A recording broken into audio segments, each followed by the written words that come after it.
والإسلام ديني ومحمدا رسول الله. Tidak mudah mendapati nikmat seperti ini. Karena itulah begitu kita mendapatinya, segera gali kembali apa saja hal-hal yang terkait dengan tuntunan-tuntunan dalam menuntut ilmu, supaya cara kita menuntut ilmu itu benar dan tidak sia-sia seperti yang diinginkan oleh Al-Quran ataupun juga hadis-hadis Nabi Muhammad SAW. Berbeda antara kita datang langsung ke majelis ilmu dengan kita mengakses dari kejauhan. Ada nilai pahalanya, ada, tapi tidak sama. Ada keutamaannya, ada, dibandingkan kita mengakses tayangan-tayangan yang tidak bernilai di hadapan Allah. Bagi sebagian manusia mungkin ada pentingnya, tapi tidak setiap yang dianggap penting oleh manusia menurut Allah itu bernilai. Jadi ketika kita melihat sesuatu penting dan Allah menilai sesuatu yang lain lebih penting, maka ikutkan penilaian dan keinginan kita pada penilaian dan keinginan Allah Subhanahu wa taala. Itu rumus Qur'annya. Itu yang dimaksud diantaranya Quran surah kedua Al-Baqarah di ayat 216 itu. Kutiba alaikumul qitalu wa huwa kurhul lakum. Diwajibkan bagi kalian, ada kewajiban. Memang ini konteksnya dulu waktu asbabun nuzulnya turun terkait dengan kewajiban bela negara, bela bangsa, bela agama pada saat itu. Dan orang-orang yang baru terlibat ada kegelisahan-kegelisahan. Karena itu diminta untuk memerangi kegelisahan dalam dirinya itu. Nanti ketika situasinya sudah mereda, lalu ada rumus nanti dalam ilmu asbabun nuzul. Berbunyi al-ibaratu bi'umumil lafzi la bi khususis sababi. Hikmah itu, pesan itu dilihat dari keumuman maknanya dan tidak harus dikhususkan kepada sebab turunnya. Jadi walaupun sebab turun ayat ini terkait dengan kegelisahan dalam suasana ikut dalam jihad militer, tapi kegelisahan itu kan tidak selalu muncul dalam konteks dan kejadian serupa. Bukankah ibu kalau akhir bulan suami belum dapat gaji gelisah juga kan? Ya, anak belum pulang sampai malam gelisah kan? Ya kan? Ta'lim belum mulai-mulai padahal sudah nunggu dari asar gelisah kan? Ya kan? Jadi kegelisahan itu faktornya banyak. Nah, Islam itu datang dengan membawa risalah ketenangan. Kadang-kadang ibunya tenang, anaknya belum tentu tenang. Islam datang membawa risalah ketenangan. Dan memang Nabi Adam pun ketika pertama kali bertugas di bumi, Allah memerintahkan untuk memulai tugasnya di bumi itu langsung oleh Allah difirmankan. Semua misi yang dikerjakan oleh Adam alaihissalam itu yang paling menariknya adalah disertakan dengan konsepsi ketenangan dan kesenangan. Jadi sebetulnya aktivitas dunia itu kalau kita mengikuti tuntunannya, itu prinsipnya itu tenang dan senang. Ingat itu ya, tenang dan senang. Baik, itu ada di Quran surah kedua Al-Baqarah di ayat 38. Qulna bitu minha jami'a fa imma ya'tiyannakum minni huda faman tabi'a hudaya fala khaufun 'alaihim wala hum yahzanun.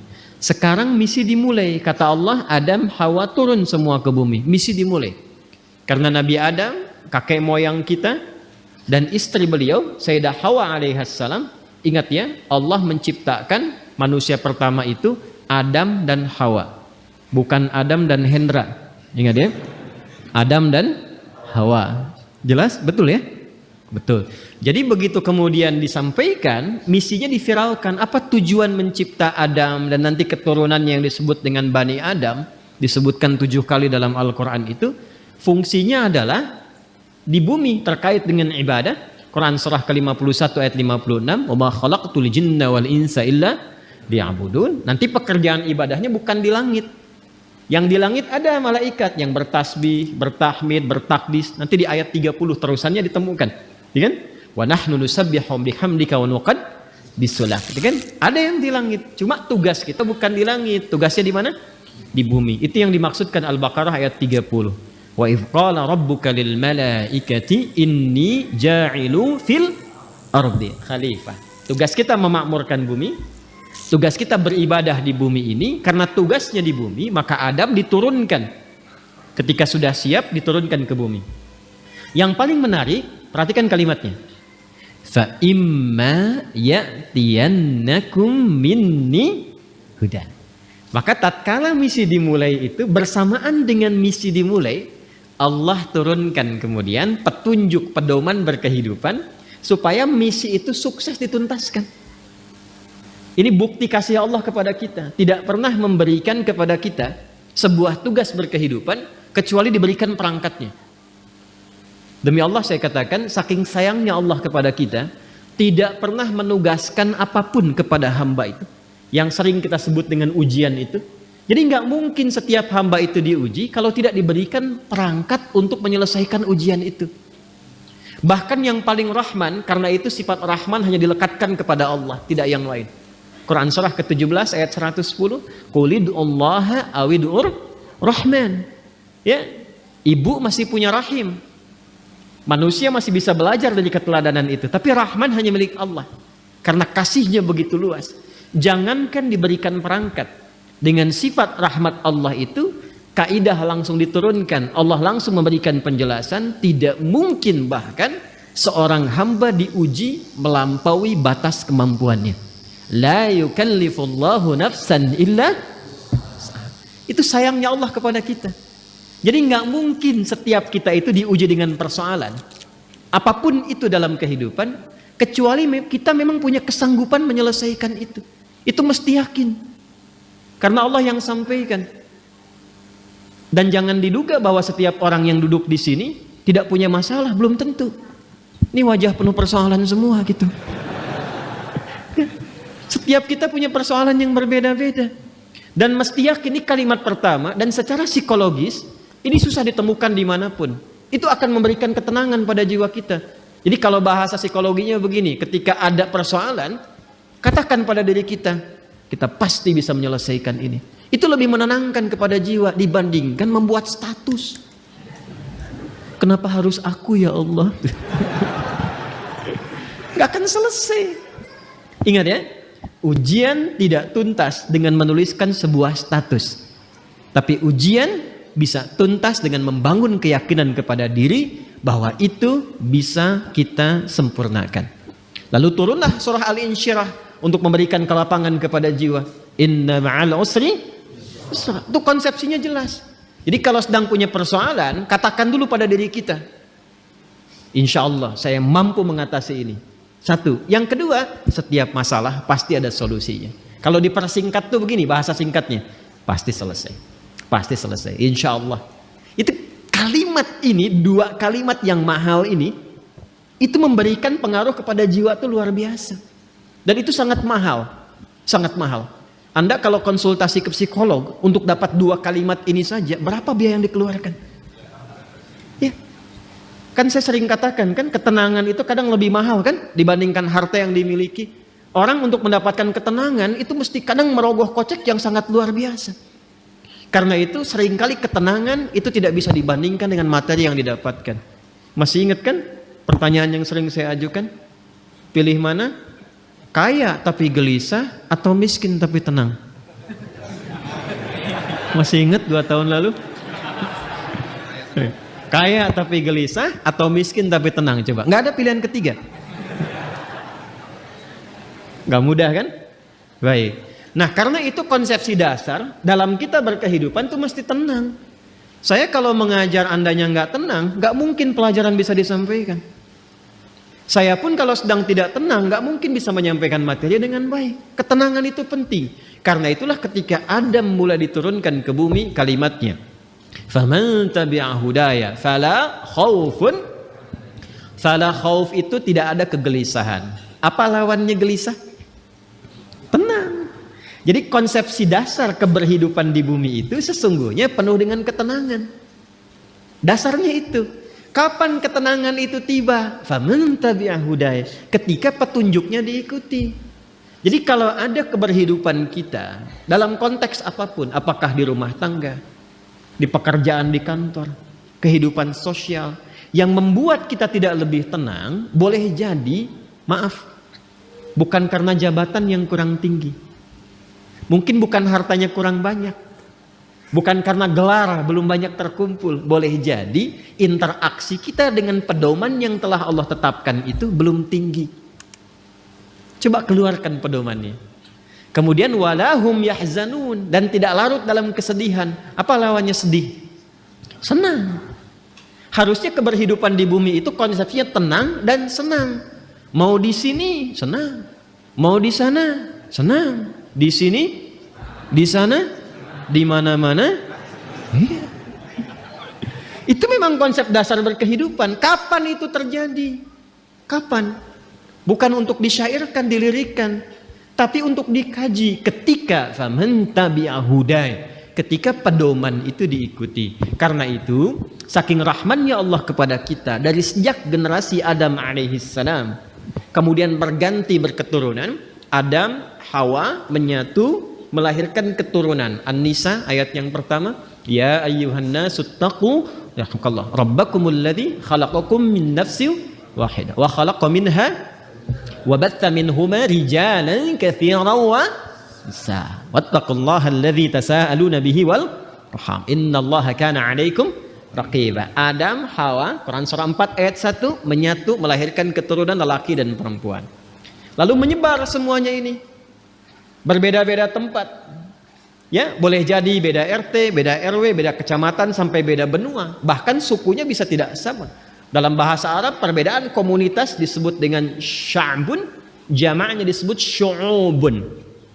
Suku disebut dengan qabilah, kabilah, jamaknya qabail. Maka turun Quran surah ke-49 ayat ke-13. Ya ayyuhan nasu, hei semua manusia yang berinteraksi dalam kehidupan. Jadi kalau disebutkan nas, itu sifat manusia yang punya sifat sosial, akan butuh orang lain, pasti berinteraksi. Kata Allah, hei semua manusia tanpa kecuali, yang dekat, menengah ataupun jauh. Jadi yang merasa dekat dengan orang lain, dekat dengan Allah, atau menengah, ataupun tinggalnya di tempat yang jauh. Karena ia itu panggilan disebutkan 361 kali dalam Al-Quran, memanggil dengan semua jarak. Ayyuha, ayunya munada, haknya tanbih. Ayyuha disebutkan 150 kali dalam Al-Quran, berfungsi untuk menguatkan dan mengingatkan. Kata Allah, saya tegaskan, saya ingatkan.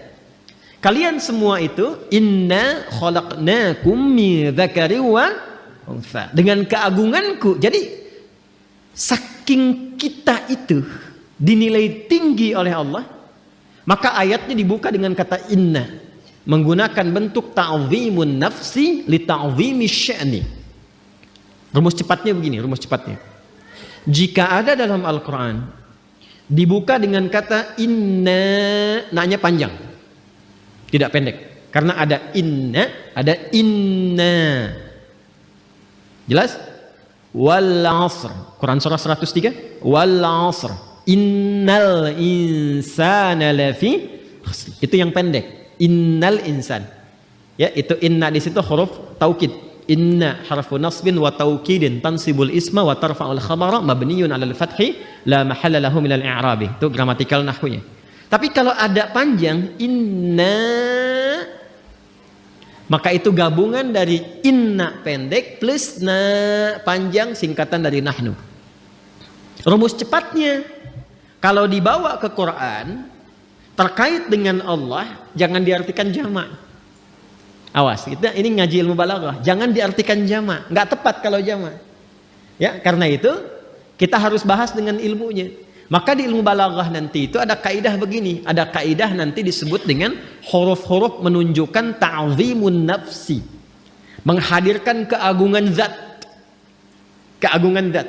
Nah, menariknya di Quran itu, Allah kalau sudah menampilkan keagungan zatnya, itu selalu menggunakan kata inna panjang, untuk memberikan kesan bahwa informasi yang disampaikan begitu agung. Jadi ada yang istimewa di informasi itu. Nggak sama dengan yang lain-lainnya. Ada yang mahal nilainya. Istimewa sekali. Saking istimewanya, Allah menghadirkan keagungan zatnya untuk menunjukkan keagungan informasi yang disampaikan. Contoh. Tiap hari ada siang, ada malam ya. Sebelum kehidupan berakhir. Malam itu kan normal. Setiap berganti, sekarang malam. Kemarin ada malam? Ada ya? Baik. Malam itu bahasa Arabnya lail. Tapi ketika yang ada istimewa di malam itu, makanya pakai tak di ujungnya. Dari lail jadi lailah. Saya tanya begini. Kemarin saat Ramadan, ada malam yang istimewa nggak? Namanya malam apa? Lailatul Qadar. Baik ya? Kalau ada tak berarti istimewa ya. Coba lihat surahnya, surah ke-97. Bukankah ketika menyebutkan malam Al-Qadar itu di depannya pakai inna panjang? Inna anzalnahu fi, untuk memberikan kesan bahwa informasi yang disampaikan begitu istimewa. Nah, kita ini manusia itu bukan makhluk biasa. Ini makhluk istimewa, Pak, Ibu. Jadi jangan melihat diri kita itu sebagai sesuatu yang rendah, tidak. Allah murka itu. Ya, kita itu makhluk yang istimewa. Saking istimewanya, itu Allah sudah menyampaikan dengan kalimat yang sangat indah dan menghiasi kita dengan segala kemuliaan dari ujung kepala sampai ujung kaki. Itu mulia. Buka Quran surah ke-17 Al-Isra ayat ke-70. Walaqad karramna bani Adam. Tuh, ada lam, ada qad. Lamnya taukid, qadnya tahqiq. Ya, jadi qad itu bisa tahqiq, bisa takrib, bisa taukid. Walaqad karramna, dan aku tegaskan kata Allah, aku jamin. Dengan keagunganku kata Allah, aku berikan semua sifat-sifat kemuliaan pada semua anak cucu Adam. Jadi dari ujung kepala sampai ujung kaki itu kita itu mulia. Ingat, harus paham ini ya. Saking mulianya kita ini dijaga oleh Allah supaya semua bagian tubuh kita itu tidak berinteraksi dengan segala yang bersifat hina. Karena itu semua fungsi tubuh kita harus digunakan pada yang baik-baik, pada yang mulia-mulia. Untuk itulah kenapa ada ayat turun membimbing tentang bagaimana cara menatap. Jadi melihat saja diatur. Kalau binatang kan tidak diatur. Coba lihat, monyet kan segera dilihat kan? Halo? Kenapa jadi tegang begini? Coba keragunan. Lihat monyet. Monyet segala dilihat kan? Apa saja dilihat? Pisang dilihat. Kacang dilihat. Antum dilihat. Ibu-ibu mau pakai jilbab, mau nggak pakai jilbab, dilihat juga. Mau yang ada aurat, yang terbuka aurat, yang tertutup, dilihat juga. Itu siapa? Monyet. Saya ulang, itu siapa? Monyet. Jangan disalahkan. Ada ibu-ibu lewat misalnya aurat terbuka, dilihat. Wih, haram, nggak bisa, monyet kok. Itu, karena kita bukan monyet, kita bukan binatang, maka diatur. Penglihatannya diatur. Jangan melihat yang tidak mulia kata Allah. Karena matamu itu mulia. Maka turunlah Quran surah Cahaya. Surah 24. Ayat 30 untuk laki-laki. Ayat 31 untuk perempuan. Qul lil mu'minina yaghuddu min absar. Wa qul lil mu'minati yaghuddna min absar. Kata Allah, kamu itu makhluk mulia. Karena itu pandanganmu pun harus mengarah pada yang baik saja. Ketika yang dipandang itu nggak bagus, palingkan. Ghaddul basar itu bukan nggak boleh lihat. Ketika yang dilihat tidak layak, jangan dilihat. Gambar-gambar yang tidak elok, jangan dilihat. Tontonan yang tidak bagus, jangan dilihat. Proyek yang bukan punya Anda, jangan dilihat. Alas kaki keluar dari sini bukan punya Anda, jangan dipaksakan dilihat-lihat. Paham? Kenapa? Karena kita itu mulia, maka muncul hukum haram. Haram itu akarnya seakar dengan kata hormah.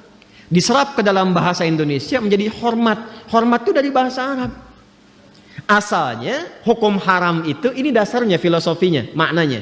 Kenapa hukum haram ini muncul? Dasarnya bukan ingin membatasi manusia beraktivitas, bukan. Tapi Allah menginginkan kehormatan kita terjaga. Jangan dilakukan. Kalau kamu mengerjakan ini, kehormatan kamu runtuh di hadapan Allah dan manusia. Coba silahkan cek.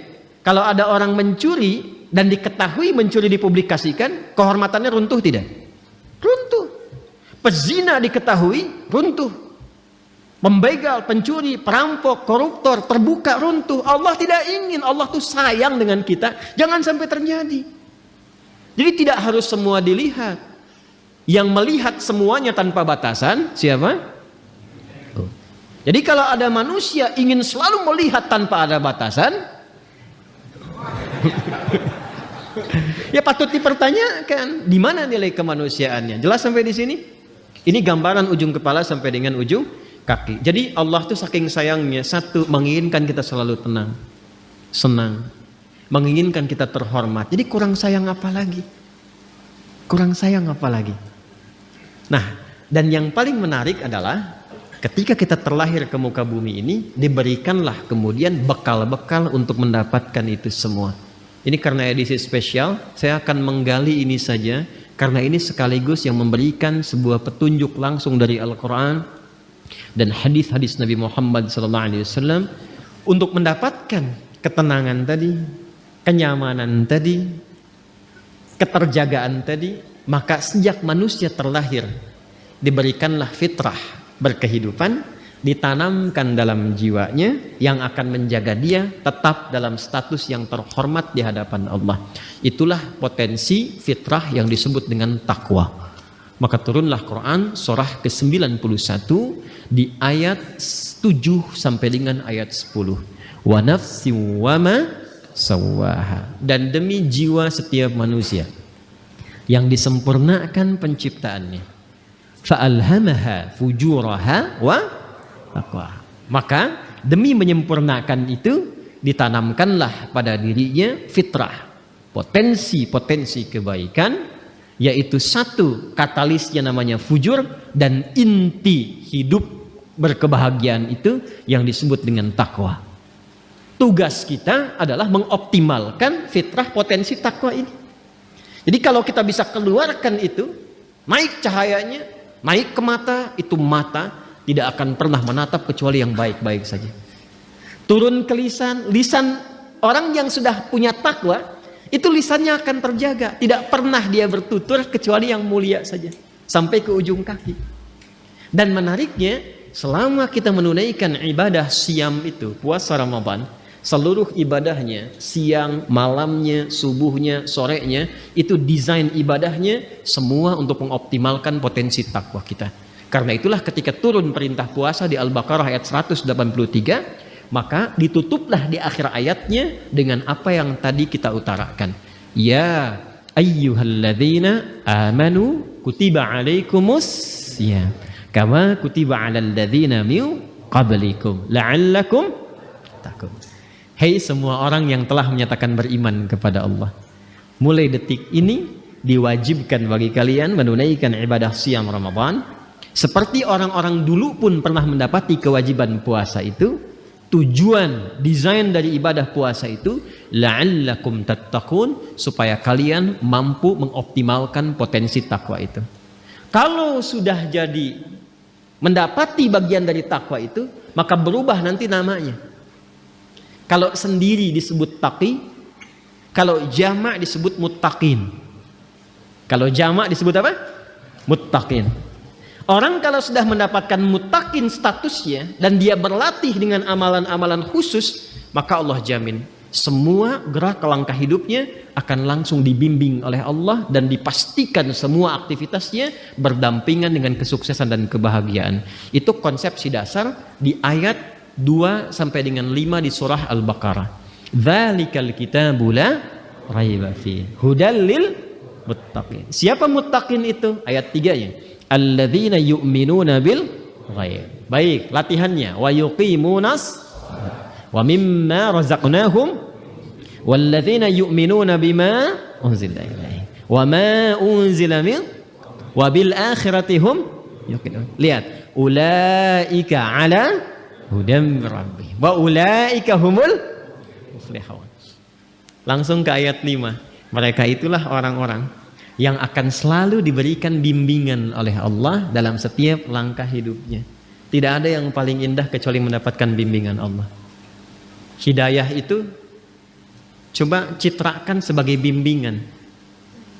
Ya, betul petunjuk dalam bahasa Arab. Petunjuk betul. Tapi petunjuk itu kalau kita tarik lebih dekat jadi terbimbing kita kan? Bimbingan dalam berkehidupan. Ada orang-orang yang selalu dibimbing Allah. Lisannya bertutur dibimbing. Bekerjanya dibimbing. Dan itu mahal. Ada orang yang ingin mendapatkan itu sampai rajin tahajud. Kan diantara manfaat tahajud itu kan mendapatkan bimbingan Allah. Ya, Quran surah ke-17 masih ingat? Ayat 79 itu sampai dengan ayat 81.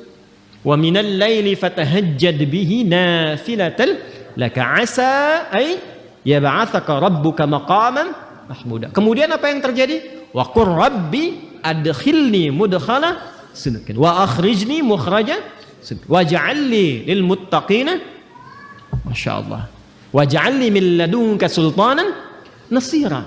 Jadi teman-teman sekalian, itu mahal itu. Untuk dapat hudan itu, bimbingan Allah yang menyertai aktivitas kita, ada amalan-amalan dasarnya setiap hari. Tahajud, Quran, itu jangan salah tuh. Makanya saya tuh sering cerewet dekati Quran, sampai bikin komunitas, ya, sampai kita mencoba untuk menjadi bagian ahli Quran. Karena mahal, yang dicapai itu bukan sekedar interaksinya, bimbingan Allahnya, kebahagiaannya gitu, ya, kesuksesannya. Nah, saat Ramadan itu bukankah semuanya itu ditampilkan? Coba lihat, waktu Ramadan tahajud gak? Kan konsepsi dasar qiyam Ramadan, tarawih itu untuk membiasakan tahajud kan? Tarik waktunya, diawalkan menjadi qiyam kalau malam setelah tidur tahajud. Tapi kalau kita lakukan ba'da isya tanpa tidur disebut qiyam Ramadan. Itu latihan pokok supaya terbiasa. Apa diantara manfaatnya? Supaya mendapatkan perlindungan dan bimbingan Allah Subhanahu wa ta'ala. Bukankah saat Ramadan rajin infak? Coba dicek. Bahkan hampir tiap masjid mengumumkan setiap akan kultum tarawih, infak di malam kemarin berjumlah sekian.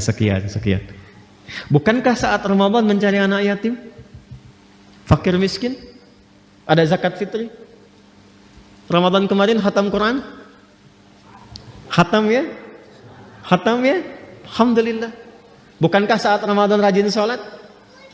Itu kan semua amalannya amalan takwa. La'allakum tattaqun. Bukankah itu yang dimaksudkan wa yuqimunas shalah wa mimma razaqnahum yunfiqun walladzina yu'minuna bima unzila ilaik sampai ke wabil akhirati hum yuqinun.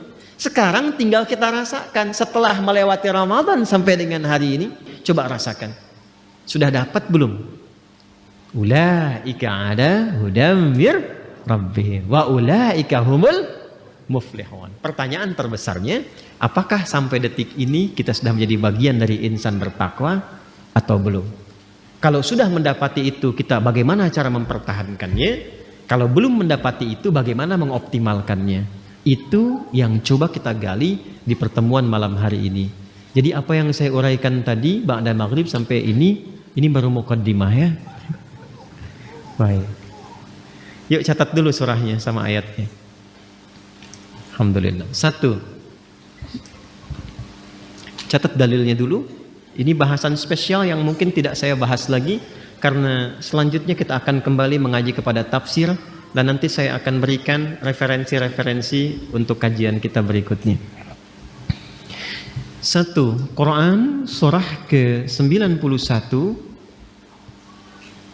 ayat 7 sampai 10. Sudah? 2. Quran surah ke-12 Yusuf. Yang tadi Asy-Syams, yang sekarang surah Yusuf. Ayat 53. Ayat 53. Sudah? Selanjutnya Quran surah kedua Al-Baqarah ayat 2 sampai ayat 5. Selanjutnya Quran surah keempat An-Nisa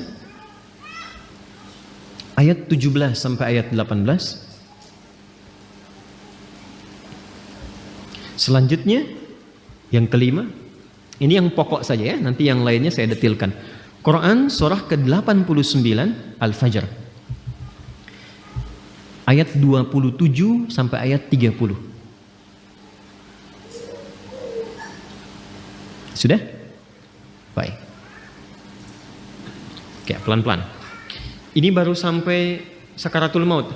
Kita teruskan sampai lewat itu ya, sampai ke akhiratnya ya. Baik, sayang kalau sampai sakaratul maut kan itu kan ada panggilan surganya tuh. Ya ayat Tuhan nafsul mutmainnah. Irji'i ila rabbika radiyatan fadkhuli fi wadkhuli jannahnya yang mana gitu kan? Nah, kita turunkan dulu. 1. Teruskan 6 berarti ya. 6. 3 aja ya. Kan ada beberapa yang bisa kita dapati, kita turunkan 4 lah malam ini. Mungkin nggak cukup ke semuanya. 1 Quran surah ke 23. Berarti 6. 23 ayat 1 sampai 11. Siapa yang ingin ke surga Firdaus? Ya, alhamdulillah. Alhamdulillah. Ya, inginkan boleh ya, boleh. Alhamdulillah. 2 Quran surah ke 3 Ali Imran ayat 133 sampai 134. Quran surah ketiga Ali Imran ayat 133 sampai 134. Siapa yang rumahnya ingin seluas langit dan bumi di surga? Masya Allah. Alhamdulillah. Saya boleh main nanti ya. 3 Quran surah ke 51 ayat 15 sampai dengan 23. Siapa yang rumahnya pengen di taman surga? Oh, Masya Allah. Udah surga Firdaus, seluas langit dan bumi, di tamannya lagi ya. Luar biasa nih. Amin. Insya Allah. 4 Quran surah ke-13 ayat 23 sampai 24. Nah, jadi nanti pengen ke surga Firdaus, masuknya dari surga Aden, disambut oleh para malaikat, berjejer di setiap pintu surga, masuk kita diparadekan, kan? Kemudian masuk surga Firdaus, tempatnya luas, di tamannya, dan mendapatkan banyak ketentraman. Itu ideal ya? Alhamdulillah. Mudah-mudahan dikabulkan. Itu dulu yang kita tuliskan. Belum selesai, belum kita bahas ya. Kan baru ditulis dalilnya tuh. Ya, kita harus uraikan dulu. Ba'da Isya insyaallah kita lanjutkan.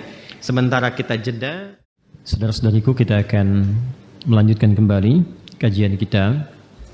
Hari ini edisi spesial khusus untuk mengevaluasi sekaligus menemukan jati diri kita. Pertanyaan besarnya adalah apakah sampai dengan detik ini kita sudah menjadi bagian dari hamba yang bertakwa? Bila kita mampu mendapati itu, bagaimana cirinya? Bagaimana mengoptimalkannya? Dan bila belum menemukan itu, bagaimana kita mengusahakan diri sehingga termasuk dari bagian yang diinginkan oleh Al-Quran itu? Kita akan mengaji malam ini dengan nuansa ilmiah yang tinggi. Karena itu butuh fokus yang luar biasa.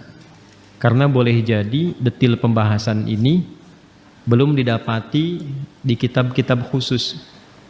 Jadi kita mesti menyatukan dulu beberapa referensi, baru kita bisa mendapatkan tautan-tautan ini. Karena itu ini kajiannya cukup mendalam di malam hari ini. Sekali lagi butuh fokus untuk kita semua. Kemudian nanti ada beberapa yang ingin saya tuliskan juga, dan ini akan menentukan pengenalan jati diri kita kepada diri kita masing-masing. Baik, kita mulai pembahasan kita malam hari ini, dan kiranya saya akan memulai untuk memberikan gambaran dalam bentuk tulisan. Bismillah. Mohon untuk dicek terlebih dahulu. Terdengar suara saya insyaallah? Baik ya. Di luar mudah-mudahan jelas ya suara saya. Kalau saya menulis di sini kelihatan di sana. Ya, sudah pasti tidak, sudah pasti. Jadi kalau kelihatan Anda luar biasa gitu. Saya ingin memastikan aja gitu kan. Baik, nanti kalau ada sebagian sisi tidak terlihat, bisa nanti direview ya. pada kajian yang telah terekam di YouTube, nanti dicek kembali. Dan memang dalam kehidupan itu seperti itu. Kita tidak bisa memuaskan semua kalangan. Ya, yang bisa kita lakukan memberikan yang terbaik sekalipun tidak mengharapkan kepuasan bagi seluruh kalangan. Jelas sampai di sini? Baik ya. Ibu kelihatan, Bu? Belum ya, belum saya tulis. Luar biasa. Baik, bismillah. Ini saya akan membuat seperti ini dulu. Nah. Oke. Enak ya. Kurang lebih kotak seperti ini. Sudah? Baik. Lalu saya buat lagi lebih kecil skalanya seperti ini. Ya. Kadang-kadang orang sekarang ada yang membuatnya seperti ini. Ya.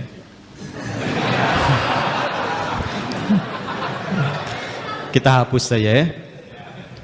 Jangan menggoda, saya sudah berkeluarga. Dah, susah dihapus rupanya. Memang kalau hati sudah tersakiti agak sulit untuk dikembalikan. Dah. Ya sudahlah, ini bagian yang terakhir. Ini takin begini. Ya, baik. Gambar apa ini? Sudah ya? Baik, lihat baik-baik sekarang. Sekarang baru akan saya berikan namanya. Kotak besar, bagian terluar, tak tuliskan dengan nama Sodrun.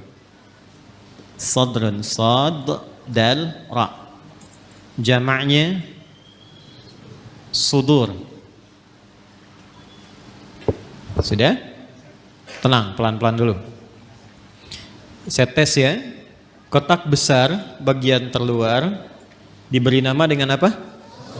Sodrun. Jamaknya apa? Sudurun. Di dalam kotak ini ada yang skalanya lebih kecil.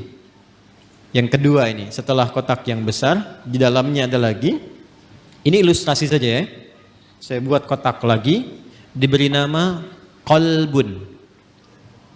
Qalbun.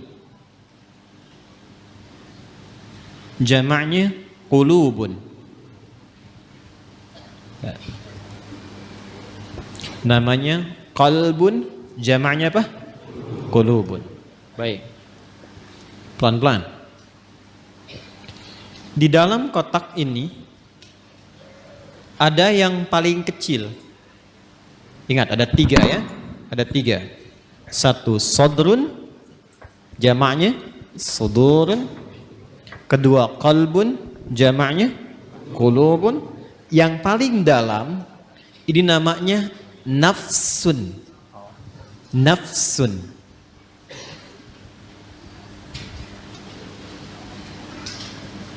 Nafsun. Apa jamaknya? Nafsun. Pelan-pelan. Jamaknya, namanya nafsun, jamaknya bisa 2. Bisa anfus, bisa nufus. Ya? Bisa anfus, bisa nufus. Ya. Anfus dan nufus. Infus tidak ada kaitannya. Ya. Jadi nafsun jamaknya anfus dan nufus. Sudah. Di dalam nafsun ini ada 2 fitrah yang Allah tanamkan dalam jiwa kita. Dan ini inti kehidupan kita ada di sini. Inti kehidupan kita. Jadi seseorang mengalami kehidupan, kalau tinjauan dari fisikanya, biologinya, kan? Ketika jiwanya, rohnya sudah ada, maka dia mulai bergerak, maka dipandang hidup. Tapi bagaimana dia bergerak itu ada inti kehidupannya. Maka di dalam nafsun ini ada inti hidup kita. Ada 2 ditanamkan di dalamnya. 1 ada kutub positif disebut dengan takwa.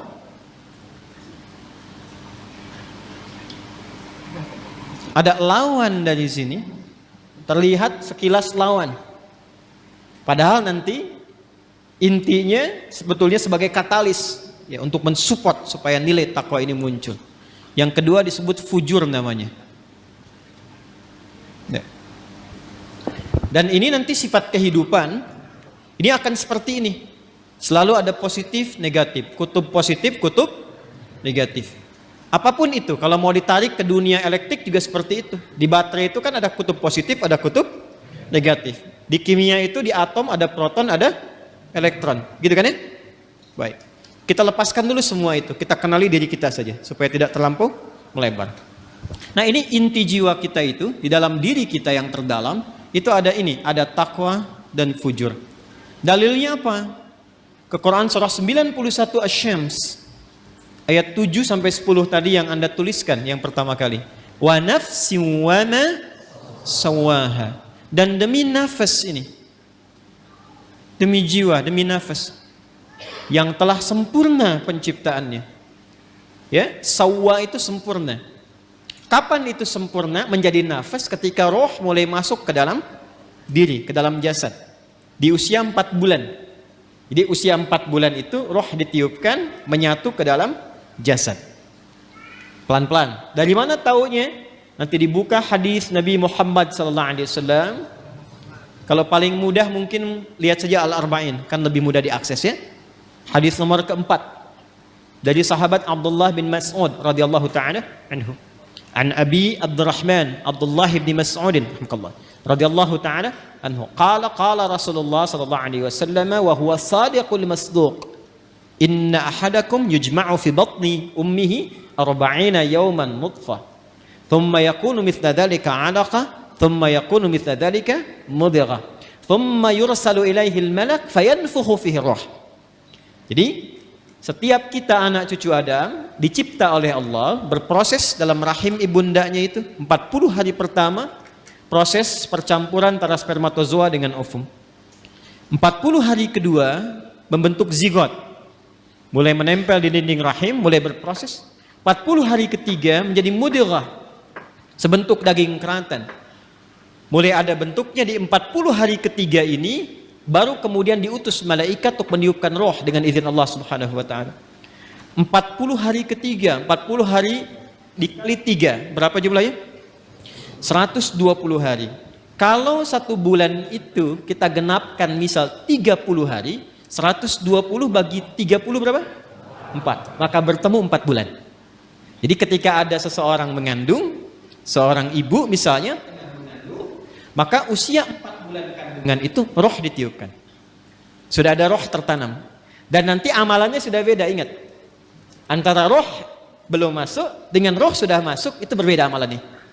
Nanti supaya tidak melebar, lain waktu kita bisa buat kurikulum tersendiri tentang itu. Ayatnya ada semua. Ada semua. Jadi apa amalan suami istri, amalan suami, amalan istri, amalan suami terkait nafkah, ada. Jangan sampai membawa sesuatu yang haram. Dibawa ke rumah, diolah oleh istri, dimakan, masuk ke kandungan. Janin itu kasihan. Belum terlahir sudah mengonsumsi yang haram, itu bahaya itu.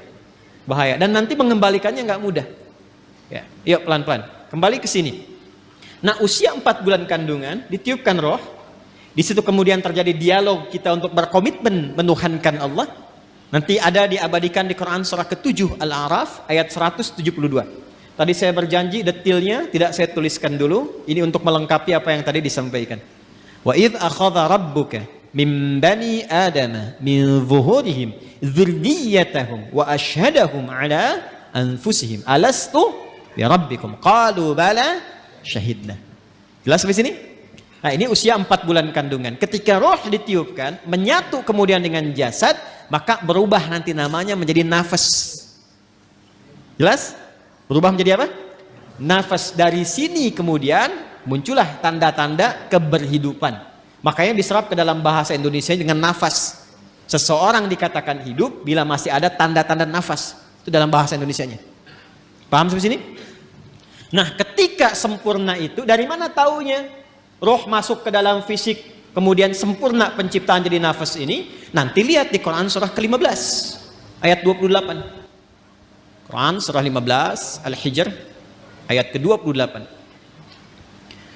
Wa idh qala rabbuka lil malaikati inni khaliqum basyara min salsalim min hamaim masnun. Teruskan ayatnya. Fa idza sawaituhu. Ini ada kalimatnya sawaituhu. Fa idza sawaituhu wa nafakhtu fihi mir ruhi. Maka bila aku telah sempurnakan sawaituhu, penciptaannya itu, dengan cara meniupkan roh, sudah masuk ke dalam bagian tubuhnya itu, ya, maka mulai sempurna penciptaan berproses di situ. Kata sawaituhu itu asalnya dari kata sawa yusawwi, taswiyatan. Ya. Ini asalnya ya nih. Jadi makanya kalau bersambung dengan dhamir kembali ke ya. Sawaitu tu'nya ke Allah, dhamir ana, ya. Hu-nya kembali ke kalimat semula, ke bashar. Fa idza sawaituhu, maka bila makhluk manusia ini mulai akan masuk fase sempurna penciptaannya. Jadi kalau tampilan fisiknya disebut bashar, nanti ada 5 nama ya. Agak lompat sedikit, manusia setidaknya disebut dengan 5 nama. Bashar 35 kali disebutkan dalam Al-Quran. Dan ini nama pertama saat diciptakan untuk memberikan info pada malaikat dan jin bahwa materi dan tampilan fisiknya nggak sama dengan malaikat dan jin. Di malaikat diciptakan duluan, baru kemudian jin. Kalau malaikat dari cahaya, kalau jin dari api, bukan sekedar api. Ya, api yang menyambar-nyambar. Makanya ayat 27-nya disebutkan jin dulu. Quran surah ke-15 ayat 27 itu jin dulu. Wal janna khalaqnahu min qablu min naris samum. Dan kalangan jin itu diciptakan sebelum manusia, bahan dasarnya api yang menyambar-nyambar, menyala. Manusia beda, disebut dengan bashar, menunjuk pada tampilan kulit yang halus, secara fisikal beda dengan malaikat dan jin. Ini kata dasarnya sawa nih. Ya, sempurna. Jadi ketika disebut sempurna itu kalau rohnya sudah masuk ke dalam jasad. Ketika masuk itu menjadi nafas. Dari mana taunya? Tafsir ke Quran surah 91. Ayat 7 itu sampai dengan 8. Wa nafsin wa ma sawwaha. Dapat sawanya nih. Ya, dan demi nafas yang telah sempurna tertanam, sempurna, tercipta dalam jiwa itu, menyatu ke dalam tubuh kita itu, maka ketika sempurna itu terjadi, diilhamkanlah fa'alhamaha fujuraha wa taqwaha. Nah, jadi dalam jiwa setiap kita yang hidup itu ada inti kehidupan. Intinya di sini, fokus ini ya. Ini yang paling penting. Intinya ini, takwa ini. Jadi generator hidup kita itu ada di jiwa takwa, kutub positifnya. Sederhananya, bahasa singkatnya, jadi kalau kita gali terlalu panjang nanti, kecuali kalau mau ngaji sampai subuh. Mau sampai subuh di sini? Silakan, saya jam 9 selesai. Ini panjang nih, karena harus membahas 115 kata dalam Al-Quran. Nanti takwa disebutkan 115 kali dan derivasinya. Lawannya nafsu 115. Jadi kalau mau bahas itu, mungkin bisa sampai subuh yang 2 hari ke depannya. Takwa secara singkatnya saja adalah akumulasi setiap sifat-sifat kebaikan. Dalam istilah Al-Quran, sifat baik itu seringkali ditampilkan dengan diksi atau dengan kata khair namanya. Khair. Wah, ini kalau ngajinya agak dalam, agak panjang kita. Khair. Ada baik secara fisik, jasmaninya bagus, sehat, baik. Itu biasanya orang Arab menyebut dengan kata thayyib. Thayyib. Kata thayyib pertama ada di Al-Baqarah ayat 168. Ya ayyuhan nasu kulu mimma fil ardi halalan thayyiban. Jadi kalau kita mau makan, kata Al-Quran, coba cari bahan makan itu, bahan dasarnya dengan cara yang legal. Jangan melanggar hukum, jangan mencuri, jangan korupsi, jangan merampok, membegal, mengambil hak orang lain, jangan dilakukan. Kalaupun sudah dapat dengan cara yang halal, maka cari yang dikonsumsi itu yang menyehatkan untuk tubuh. Jadi tidak semua yang diinginkan itu mesti dimakan. Ini satu kalimat ini kalau benar dipraktekkan, insya Allah tubuh kita itu sehat. Jadi kata Al-Quran, kalau mau makan, cari yang menyehatkan. Boleh, silahkan. Mungkin variasi menunya ada, tapi sekiranya tidak menyehatkan, tidak harus dikonsumsi. Jelas ya?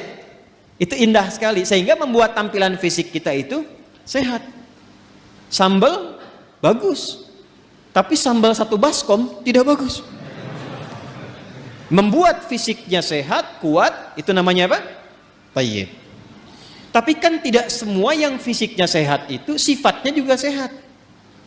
Kan ada orang-orang yang tampilannya bagus, rapi, bersih, fisiknya kuat, tapi sifatnya kan nggak baik juga. Kan ibu tahu ya, Bang Thayyib itu. Dia kan sehat sebetulnya kan? Fisiknya kuat, tapi 2 kali puasa, 2 kali lebaran, pulang. Ada apa itu? Sekarang banyak yang fisiknya bagus, berdasi, berjas, tapi pencuri juga, ya, penipu juga, ya, dan turunan-turunan yang lainnya. Kita tidak menginginkan itu. Ketika kebaikan fisik diiringi dengan kebaikan sifat, maka sifat itu disebut khair namanya. Khair. Nanti ada 6 ya. Ini untuk informasi saja cepat karena kita nggak mau bahasin terlalu jauh. Ada thayyib, ada khair, ada ma'ruf, ada ihsan, ada salih. Yang keenam ada birrun. Ya. Nanti lain waktu kita bisa turunkan kalau sedang membahas itu. Ya. Sekarang kita beralih ke sini saja dulu, ke khair. Jadi khair itu semua jenis-jenis sifat yang kita nilai baik. Jujur baik tidak? Itulah khair. Sabar baik? Baik, sabar. Rendah hati, tawadhu. Jadi semua sifat-sifat baik itu ada di sini. Karena itu yang paling menarik, masyarakat di zaman jahiliyah yang kehilangan sifat-sifat baik itu, sehingga seakan tidak mengenal sifat baik. Yang kaya ada, tapi karena tidak kenal sifat baik, kekayaannya digunakan pada yang tidak baik. Yang pintar ada, tapi karena tidak mengenal sifat baik, kepintarannya digunakan untuk berbuat yang tidak baik. Karena itu di zaman jahiliyah komplit semua. Pezina banyak, pemabuk ada, pembegal komplit, bahkan sekampung begal semua ada di kota Ghifar itu. Ya, ada semuanya. Tapi ketika Allah Subhanahu wa taala menghendaki memilih Rasulullah sallallahu alaihi wasallam, memberikan pencerahan, membawa risalah Rabbaniyah dengan Al-Quran itu, maka Alhamdulillah berhasil merubah, mentransformasikan dari masyarakat jahiliyah, dikenalkan sifat-sifat baik lewat Quran itu, ditunjukkan, dibimbing, sehingga berubah. Kebayang nggak teman-teman sekalian? Enggak kan? Kan belum saya sebutkan. Dari yang tadinya itu keras, preman, jadi kekerasannya dialihkan pada ketegasan, sehingga dibawa kemanapun jadi berkeadilan. Yang tadinya itu seorang yang royal, ya, dibawa kepada sifat-sifat sedekah, jadi senang berbagi. Yang tadinya angkuh jadi tawadhu. Sehingga ketika mereka pun kemudian ikut Nabi ke Yathrib, Yathrib itu satu tempat yang sangat tertinggal jauh, ekonominya resesi, di bawah resesi, kencang lah. Konflik sosialnya tinggi. Aus Khazraj itu 6 abad belum pernah selesai pertikaiannya. Dibawa risalah ke sana, sifat-sifat ini muncul, jadi berubah menjadi suasana kota yang tercerahkan. Semua sifat baik ada di situ dan kisahnya viral. Sampai viral ke seantara wilayah Jazirah Arab, sehingga kalau orang mengatakan ada orang jujur di mana? Di sana tuh, Yathrib itu. Kalau mau cari orang paling tawadhu, ada di sana tuh. Sehingga ketika dikenal suasana kota, dalam bahasa Arab disebut Madinah, yang tercerahkan penuh dengan cahaya munawwarah, maka dikenallah sampai dengan sekarang Al-Madinah Al-Munawwarah. Maka dipersaksikan langsung oleh Allah Subhanahu wa taala perubahan itu dari kalangan-kalangan komunitas pada masa itu, berubah dari jahiliyah menjadi punya sifat-sifat baik. Umat yang punya sifat-sifat baik disebut khair ummah. Maka turunlah Quran surah ketiga Ali Imran ayat 110 untuk memberikan keterangan itu. Kuntum khaira ummatin ukhrijat linnasi ta'muruna bil ma'ruf wa tanhauna 'anil munkar wa tu'minuna billah. Yang ingin saya katakan, kumpulan semua sifat-sifat baik ini kalau kita kumpulkan, akumulasinya itu Ada di takwa di sini. Karena itu setiap manusia yang terlahir itu punya kecenderungan berbuat baik, siapapun dia. Itu diantara fitrah. Nah, ini yang disebut fitrah tuh ini. Jadi kembali ke fitrah itu kembali ke sini. Ya, kembali ke fitrah, kembali ke sini. Menjadi lebih meningkat, tereksplor jiwa takwanya. Apa di antara fitrah itu? Yang pokok dua. Satu adalah kecenderungan pada kebaikan. Karena itu manusia sejelek apapun itu tetap sebetulnya punya fitrah baik dalam jiwanya. Punya fitrah baik. Karena itu pencuri pun itu pada hakikatnya nggak mau dicuri. Silahkan cek. Ya, pencuri pun nggak mau dicuri. Ya, siapapun penipu pun nggak mau ditipu. Kan saya pernah cerita 2 tahun lalu, masih ingat? 2 tahun lalu kan? Ya kan? 3 orang pencuri, 1 ketuanya, 1 asisten, yang 1 anggota kan? Begitu mereka mencuri itu, tiba-tiba setoran. Biasa setorannya sekian, yang 1 kurang, yang asisten. Begitu dicek ternyata dia nyimpan di belakang sakunya. Ketahuan, kata bosnya, kamu mencuri ya, padahal mereka baru mencuri. Jadi sejatinya setiap manusia itu tidak ingin berbuat curang. Hatinya pasti menolak. Nah, itu fitrah yang harus disentuh untuk kembali. Karena itu saya tidak terbiasa untuk mencela misalnya. Ya, yang sudah tercela itu nggak harus dicela lagi. Buang-buang energi mencela yang sudah tercela. Kita doakan sepanjang masih hidup dia punya hak untuk soleh. Orang salah itu, ingat ini ya, orang salah itu sepanjang masih berkehidupan tetap punya hak untuk soleh. Karena itu kita kewajibannya membantu dia untuk menemukan haknya itu. Jadikan jembatan diri kita. Kadang-kadang fikih dakwah itu bisa lebih bermakna dibandingkan dengan fikih-fikih terapan syariat. Jadi kadang-kadang yang didahulukan tuh fikih dakwah dulu, bukan hukum dulu secara fikih syariat. Contoh misalnya, di samping masjid ada orang Islam. Misal, di masjid manapun misalnya, ada orang Islam, tetangga masjid, dekat masjid.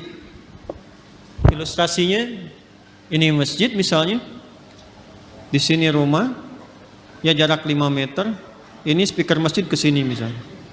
Ya. Sepeda ada, motor ada, mobil ada. Tapi masih belum mau ke masjid. Tetangga masjid mengaku beriman, nggak mau ke masjid. Apa hukumnya? Oh, bakar rumahnya. Enggak.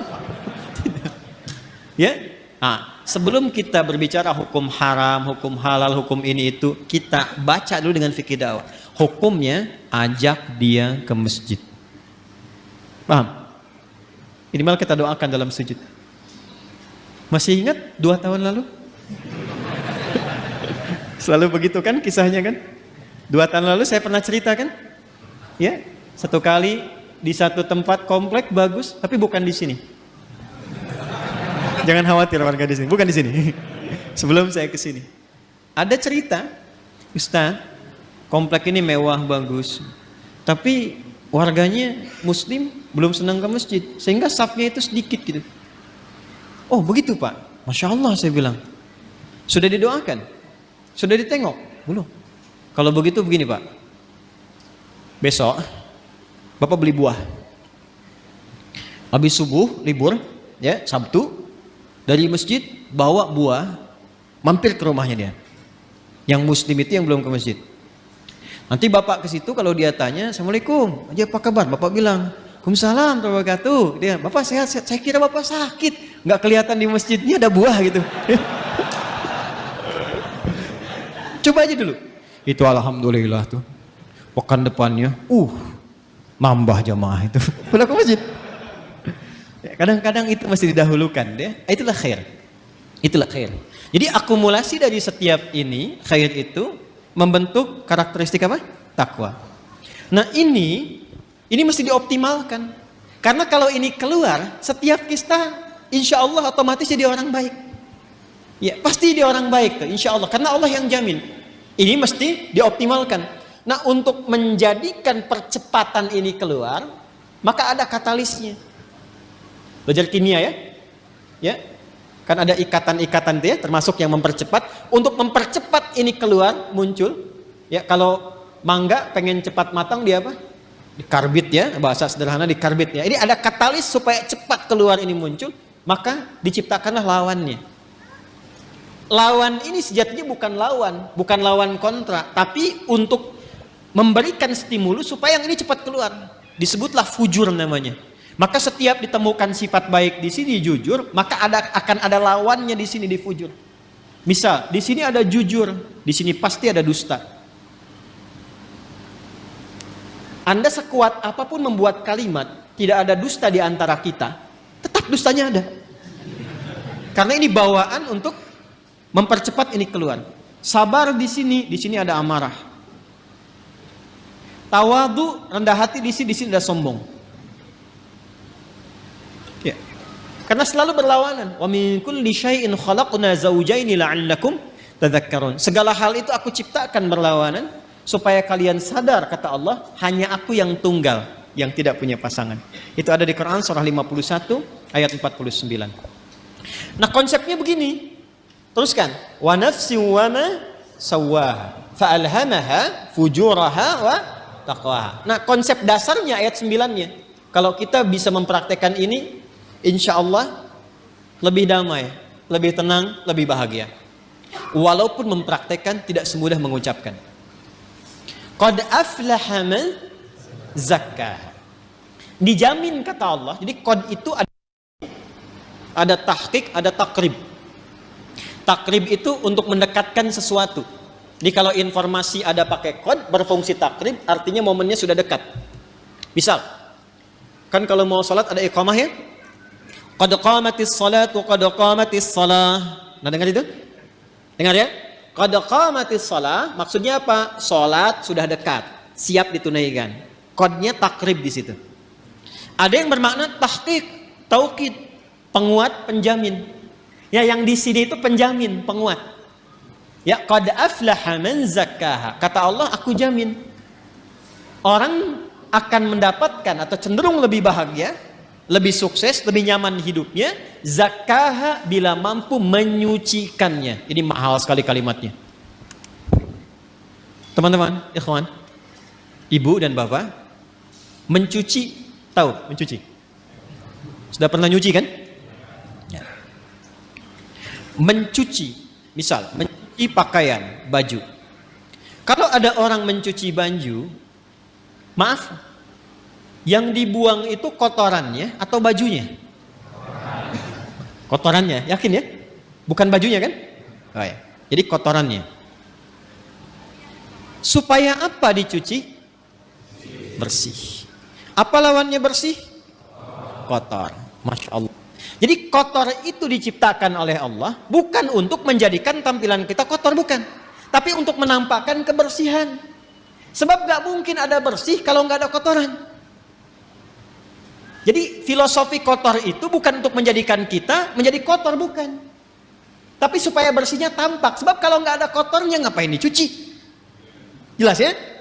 Nah, jadi ini poinnya. Jadi cara membacanya itu, ini kalimatnya tinggi. Makanya dibacanya nanti pakai isti'arah di balaghah. Membacanya tinggi sekali. Jadi mencuci itu bukan bermaksud menghilangkan jiwanya, bukan. Bukan menghilangkan pakaiannya. Tapi ditampakkan lawannya ini supaya yang bersih muncul. Gelas bisa dilap, kapan dilap? Kalau kelihatan ada debunya. Wajah dilap-lap, kenapa? Karena ada kotoran yang tampak di wajah. Kalau nggak ada yang kotor ngapain dilap? Jelas ya? Baik. Nah, ini cara membacanya, terapkan ke sini. Amarah itu diciptakan bukan ingin menjadikan seseorang itu pemarah, bukan. Tapi supaya sabarnya muncul. Sebab kalau marah nggak diciptakan, bagaimana sabar bisa muncul? Tuh, kan? Di luar nggak tahu tuh. Ya, coba deh begini. Maaf ya, ibu nanti bu, suami pulang dari kantor ke rumah nih. Pokoknya nggak ada apa-apa, nggak ada hujan, nggak ada angin, nggak ada macam-macam, nggak ada permasalahan. Begitu buka pintu, assalamualaikum, ibu jawab waalaikumsalam, ibu langsung bilang, sabar ya pak, sabar gitu. Kira-kira respon pertama apa yang akan ditampilkan oleh suami? Mama sehat. Nggak mungkin kan itu muncul kecuali ada amarah dulu baru sabar muncul. Jadi ternyata sabar itu bisa muncul kalau amarahnya sudah keluar.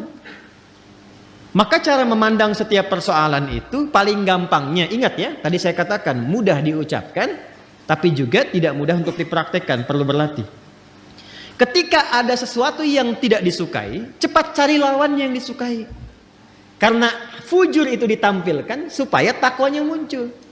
Jadi kalau sekiranya Anda melihat berita, mendengar misalnya, ya, ada yang berdusta, tandanya kita harus jujur. Ada yang sombong, tandanya kita harus rendah hati. Ada yang cemberut, lawan cemberut apa? Senyum. Ada yang menangis, lawan menangis apa? Ibu pulang ke rumah, datang suami. Suami lihat istri sedang cemberut. Ya kan? Waalaikum. Ini ada gelang baru 1 kilo. Oh. Biasa.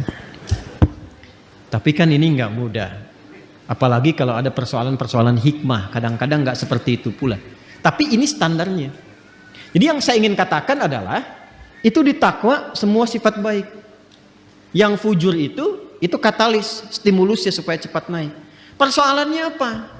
Persoalannya kalau fungsinya itu tidak sesuai seperti yang Allah tetapkan.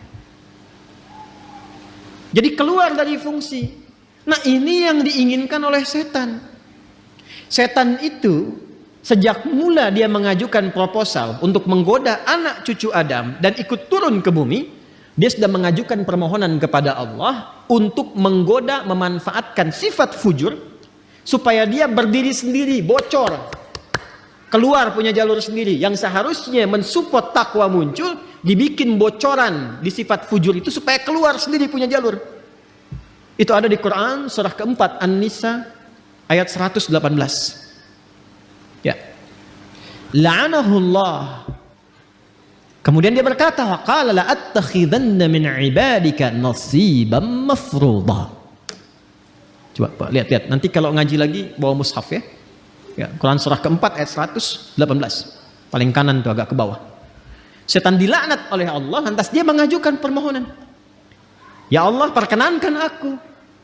Ya, berikan aku kesempatan untuk membuktikan aku lebih hebat dibandingkan dengan Adam, katanya. Selalu begitu. Caranya bagaimana?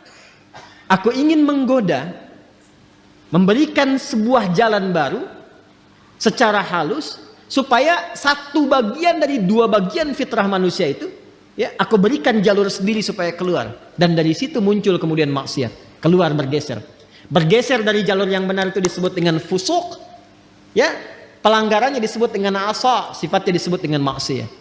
Maka dibuatlah oleh setan itu sebuah jalur baru, ya, dengan cara yang halus, seakan-akan tak terasa, kayak air meresap tiba-tiba basah, kan? Dalam bahasa Arab disebut dengan waswas. Maka dia masuk dari jalur ini, dari atas, sudur, alladzi yuwaswisu fi, masuk lewat sini, menghembuskan penyakit ke kolbu juga, ya, kemudian tembus ke sini ke nafas, jalurnya ke sini ke fujur. Perhatikan, fokus baik-baik. Yang seharusnya bersifat begini menjadi katalis, dibikin jalur sendiri keluar ke sini. Sehingga apa? Ini amarah yang seharusnya mensupport sabar, dia keluar sendiri ke sini. Ya, kalau bahasa apa Rusianya tuh ujug-ujug ya. Ya. Ujug-ujug marah aja gitu, ya. Ini kesini nih. Jadi ini keluar nih.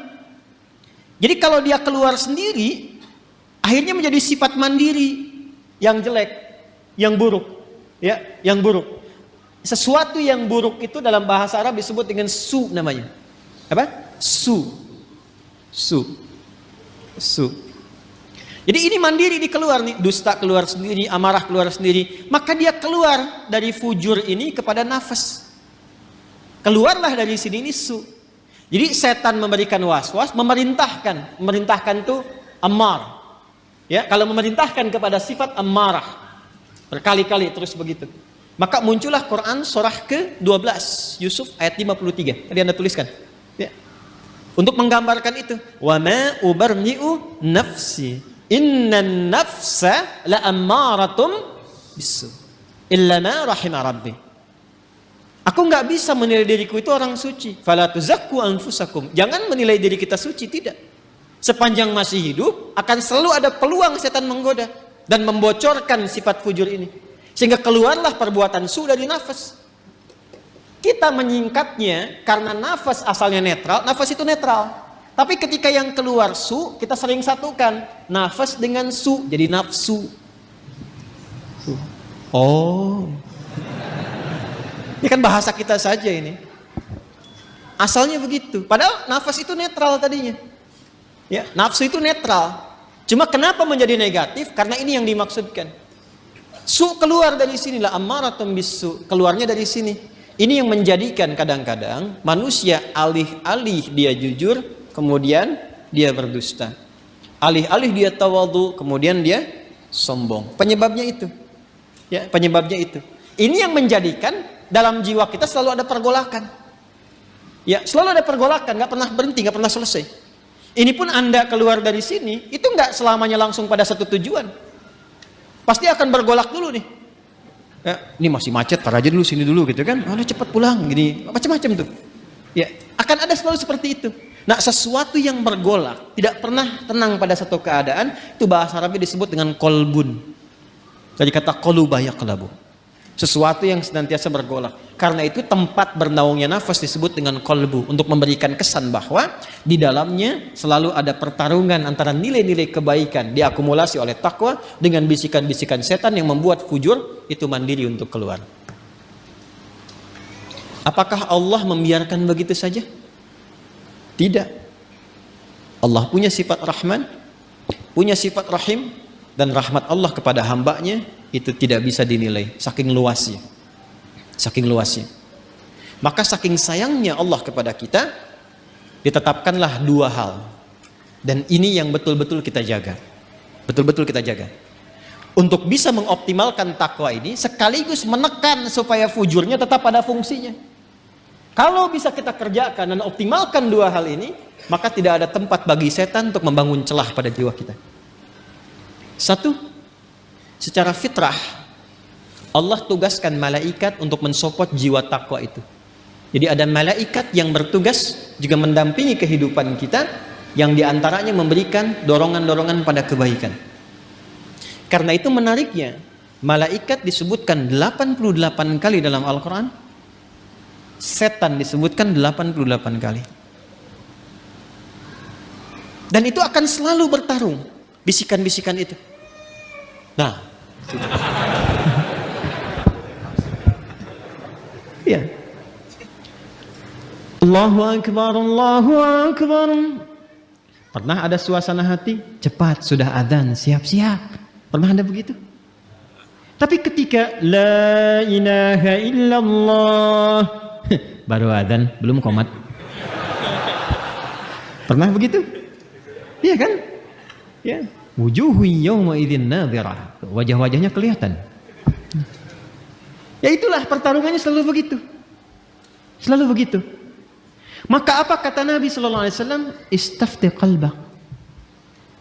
Tanyakan pada jiwa hatimu yang paling dalam ketika kita berada dalam suasana-suasana untuk memberikan sebuah putusan. Jadi kalau sedang ada kegelisahan, harus memilih misalnya, kan yang paling sulit itu dilema di antara dua cinta. Itu kan? Antara harus mengikuti ta'lim misalnya atau menyempurnakan tugas yang lain. Misal, ya kan? Maka dia timbang. Di situ ada timbangan-timbangan, mana yang paling banyak pahalanya, mana yang paling Allah senangi, mana yang paling bermaslahat, mana yang paling banyak kebaikannya. Kan bisa jadi Anda melamar pekerjaan kan, diterima di dua perusahaan. Ya kan? Maka apa yang harus kita lakukan? Salah satu jalannya adalah itu, tanyakan pada jiwa hati yang paling dalam, yang kira-kira ada unsur kebaikannya banyak didapatkan. Makanya supaya cahaya malaikat itu bisikannya kuat, maka lakukan amalan-amalan dan set tempat kita bertinggal itu, ya tempat kita beraktivitas yang sekiranya malaikat senang. Makanya di Islam itu fikihnya komplit. Di rumah misalnya ada suasana yang kira-kira malaikat gak senang, jauhi. Ya kan? Hal-hal yang kira-kira menyenangi malaikat, datangi. Sehingga melatih kita untuk selalu dekat. Apa misalnya majlis ilmu, itu banyak malaikatnya. Baca Quran ditemani malaikat. Bahkan kalau sudah lancar ada malaikat khusus menjaga. Ma'asyafaratil kiramil bararah. Orang yang lancar bacaan Qur'annya dan rajin dia mengaji ditemani malaikat khusus. Ya, safaratil kiramil bararah. Dan kalimat kiramil bararah itu punya makna yang merubah ahli Quran ini menjadi lebih baik. Makanya saya sering katakan ahli Quran yang benar itu bukan dilihat dari berapa banyak khatamnya, berapa lancar bacaannya. Dilihatnya berapa bagus perubahan pada perilakunya. Itu yang diakui oleh Quran sendiri.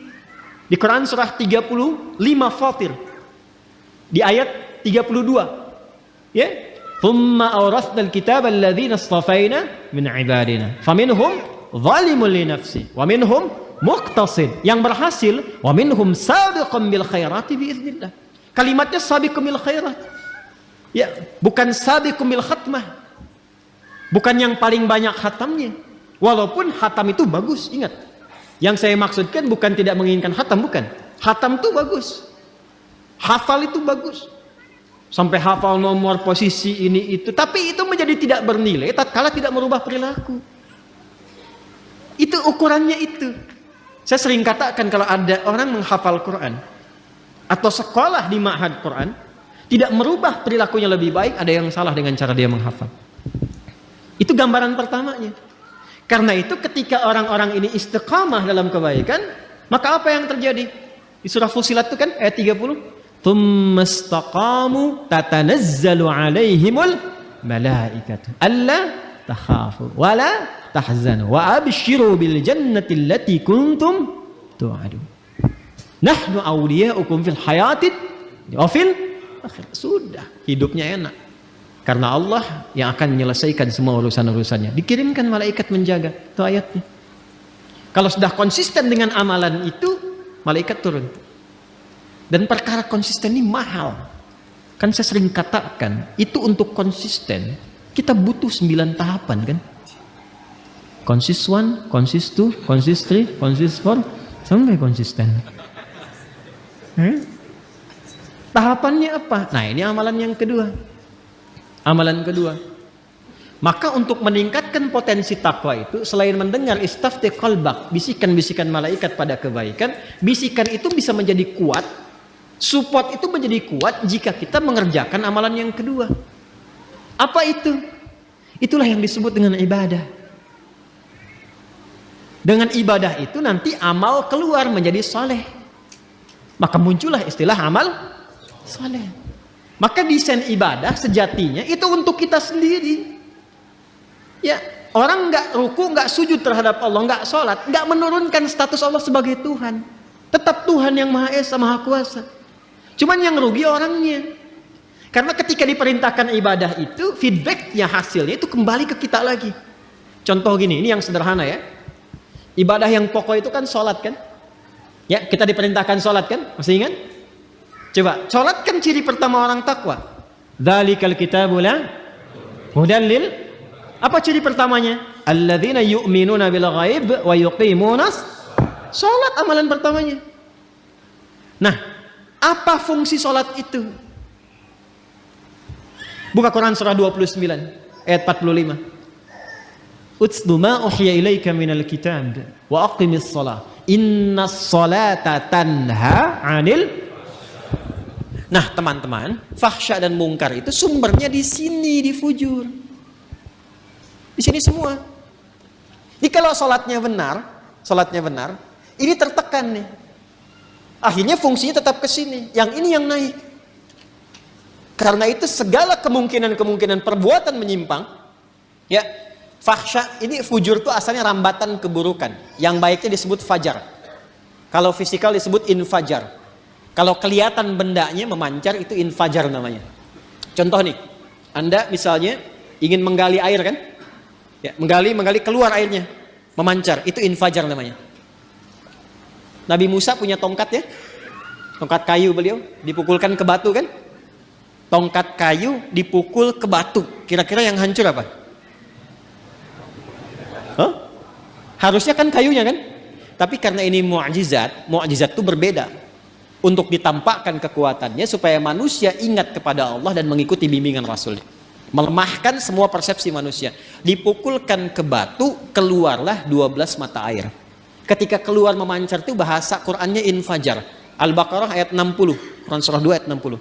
Wa idzistasqa Musa liqaumihi faqulna dhrib bi'asakal fanfajarat min husnata asyrata aina. Tongkat kayu Nabi Musa dipukulkan ke batu, keluar 12 mata air.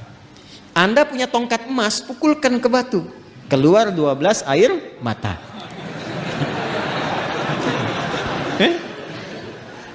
Itu keluar tuh. Itu infajar. Ya. Nanti ada makna majasi kiasan. Disebut fajar namanya. Ya, cahaya matahari pertama yang membelah kegelapan malam itu disebut apa? Fajar. Nah, itu hakikinya. Majasinya adalah respon kita, sinyal kita yang menangkap seruan ketika fajar itu tiba, ditangkap oleh hati kita, suara azan itu untuk mendekat kepada Allah. Waktunya subuh, pancarannya disebut dengan fajar. Lawan dari fajar itu secara bahasa itu disebut fujur. Rambatan-rambatan keburukan. Itu yang merambat nih, ada yang merambat ke syahwat faraj. Ya. Keluarnya apa? Porno aksi, pornografi, kata-kata jorok, LGBT, ya, longsor, gempa, banjir, tsunami, macam-macam tuh. Hati-hati, hati-hati. Bencana-bencana kalau semakin banyak, ada yang harus banyak direnungkan dan dievaluasi. Nah, hal-hal yang terkait dengan fahsya, zina, pornografi, porno aksi, dan turunan-turunannya, itu yang terkait dengan rambatan-rambatan fujur yang disebabkan pada nafsu syahwat. Ada yang kedua, sumbernya merambatnya ke nafsu perut dan akal. Ingin selalu tampil lebih terhormat, ingin tampil sombong, ingin ambil ini, ambil itu lagi. Itu mungkar namanya. Mencuri, merampok, membunuh, menipu, hoax dan sebagainya itu mungkar. Karena itu diingkari langsung oleh jiwa kita. Fahsya dan mungkar itu bisa dicegah kalau kita bisa tekan ini.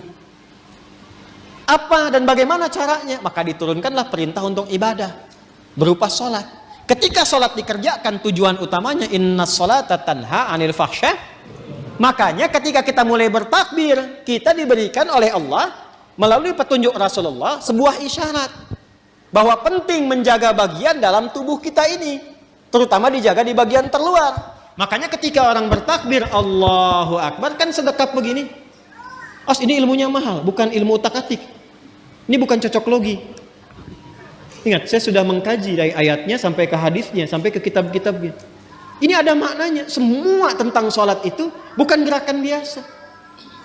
Jadi gerakannya ada maknanya, bacaannya ada maknanya. Termasuk kenapa diberi nama subuh, zuhur, asar, maghrib, isya. Itu ada maknanya. Kalau mau konsisten dengan waktu, sore itu bukan sholat asar, sholat masa.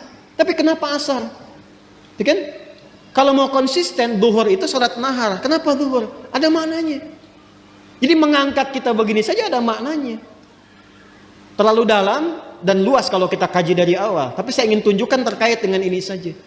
Kan ketika mengangkat ini kan di sini kan kita simpan, kita jaga itu. Ya kan? Ini tuh menutup sadrun. Makanya itu alas sadri, di fikih itu alas sadri. Dari 3 pendapat itu di perut ini. Di perut yang satu begini. Kemudian sodar, ini sodar tuh di sini. Ada rongga antara perut dengan dada, ini sodar namanya. Di sini nahar. Nahar tuh yang lebih dekat ke leher ke sini. Ya, nahar di sini, ke tenggorokan di sini. Dia ada di sini, ada di sini, ada di sini. Yang lebih terlihat lebih kuat tuh di sini karena sesuai dengan pemaknaan ini. Sodrun di sini. Ya, jadi kita itu ketika sholat, ya, manfaat dari sholat mencegah perbuatan keji dan mungkar itu digambarkan juga dalam gerakannya. Begitu bertakbir, buang semua urusan dunia ke belakang, pasrahkan diri kita sepenuhnya kepada Allah. Makanya imam berbalik mengatakan sallu salatan muwadda'. Salat rasakan seolah-olah ini salat perpisahan. Kita akan menghadap Allah. Wa annahum ilaihi raji'un. Kan Al-Baqarah ayat 46 itu kalau pengen khusyuk, alladzina yadhunnuna annahum mulaqu rabbihim wa annahum ilaihi raji'un. Rasakan kita akan menghadap Allah. Dan mungkin itu salat terakhir yang kita tunaikan. Itu membawa kehusyuan. Makanya kita pasrah dan buang semua urusan dunia ke belakang. Jangan dibawa dalam salat. Kadang yang menyebabkan kadang yang menyebabkan ada orang tidak khusyuk itu, ketika dia bertakbir, dunia masih di bawah, itu problemnya. Jadi lisannya Allahu Akbar, tapi status IG-nya itu masih akbar. Handphonenya itu masih akbar. Sehingga kadang-kadang menghentikan sholat hanya untuk menjawab handphone. Ya, itu yang terjadi. Jadi ketika sudah diangkat, dibuang, disimpan di sini kan? Ya kan? Saya merajihkan yang ini. Saya secara pribadi ya. Kalau ingin bersedekap, saya merajihkan yang di sini. Dan kita menghormati yang di sini. Nggak boleh langsung cepat menyalahkan, tidak boleh. Saya tidak mengajarkan Anda untuk membawa peluru mempersalahkan orang lain. Biasakan berdiskusi dan banyak mendengar, karena Allah menciptakan telinga kita dua. Lisan itu satu, supaya banyak mendengar. Jelas ya? Kalau tidak sepakat, sampaikan alasan. Setelah itu tetap berteman baik. Perbedaan pendapat tidak mengharuskan kita tidak minum teh bersama. Jelas ya? Baik. Dan disimpan di sini kan? Ini lebih semakna. Menjaga ini. Sadrun. Karena sadrun tempatnya di sini. Dan tahukah Anda asal mula sebabnya ini? Kenapa kemudian meletakkan tangan di sini? Asalnya kan begini, irsal. Hadis-hadis awal tentang sholat itu gerakannya begini. Allahu Akbar. Dan jangan selalu dipahami yang begini Syiah, tidak. Nanti kelihatan Syiah itu saat sujud dengan duduk di antara dua sujud. Jadi kalau masih bertakbir begini, itu di mazhab Maliki masih begini. Mazhab Maliki itu mazhab yang pertama kali berlaku di Madinah. Karena Imam Malik lahir di Madinah, tinggal di Madinah, menetap, tumbuh, berkembang sampai wafat di Madinah. Dan mazhabnya sekarang rata-rata di Afrika Utara. Libya, Tunisia, ya, itu Maliki, termasuk Spanyol. Jadi kalau misalnya Anda ke Mekah, umrah atau haji, semoga yang belum berangkat bisa dimudahkan insya Allah. Tidak cukup dengan amin, nabung. Jadi kalau takbir ada yang begini, ya, Allahu Akbar, ya. Itu jangan ditanya, jangan diajak ngobrol. Itu posisi pertama begini, ya. Jelas ya? Dan kalaupun ada yang memilih begini, nggak apa-apa. Itu mazhab yang pertama.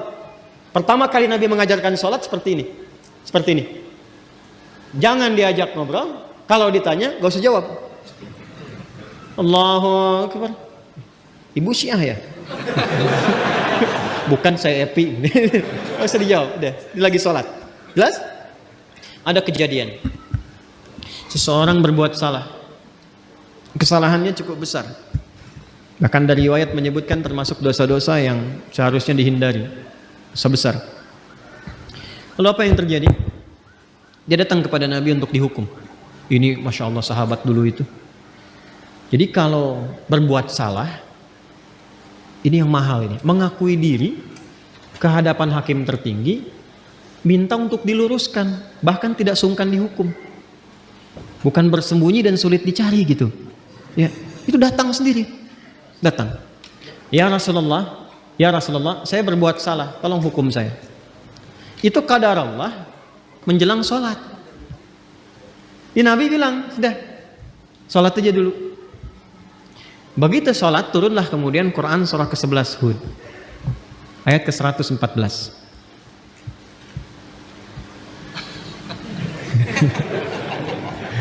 Quran surah ke-11 Hud ayat 114. Buka surahnya. Aqimis salata tarafain nahar wa zulafan minal lail. Innal hasanati yudhhibunas sayyi'at. Itu asalnya.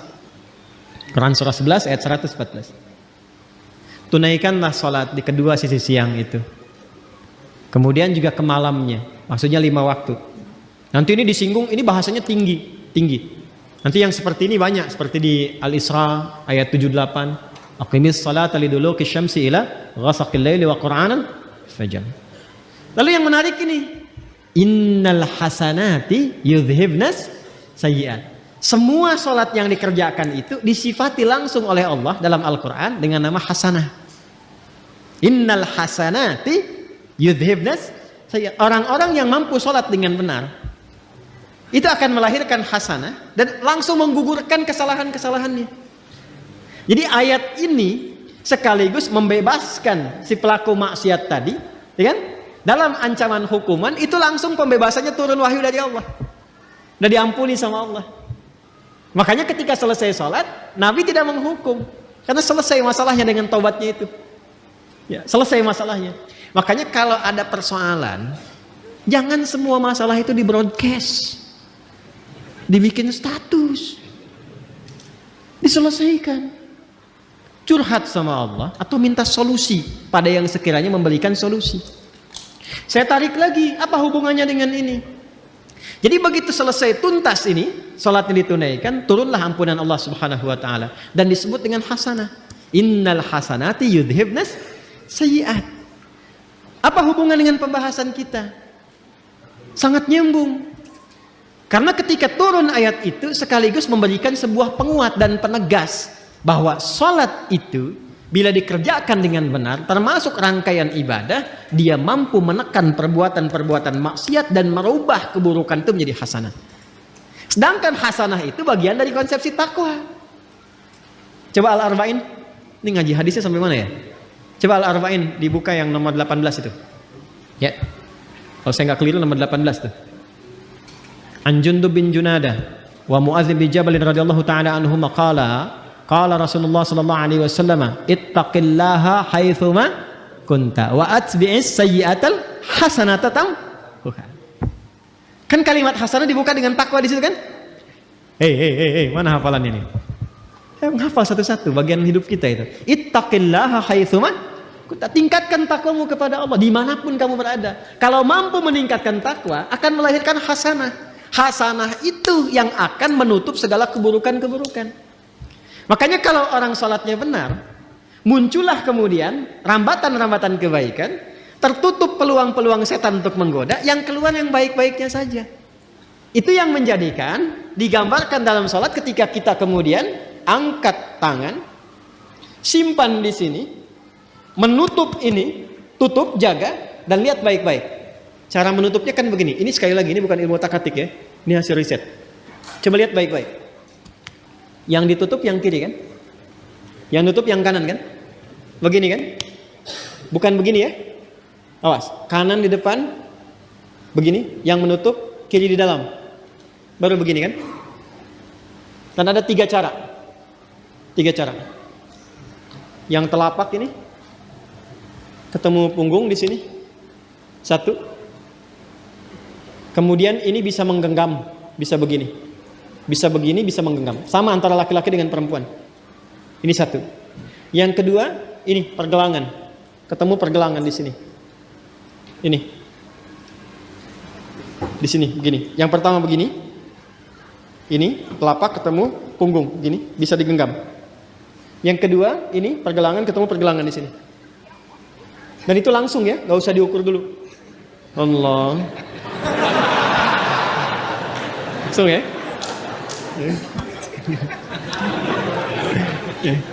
Yang ketiga lewat dikit di sini, tapi nggak sampai sini, lewat dikit di sini. Jadi di sini lewat dikit ke sini, tapi nggak sampai ke sini. Ya, awas nggak sampai dan ini nggak disukai. Bahkan ada beberapa yang menyebutkan riwayat yang sampai tidak disukai seperti orang sombong. Ya, orang sombong.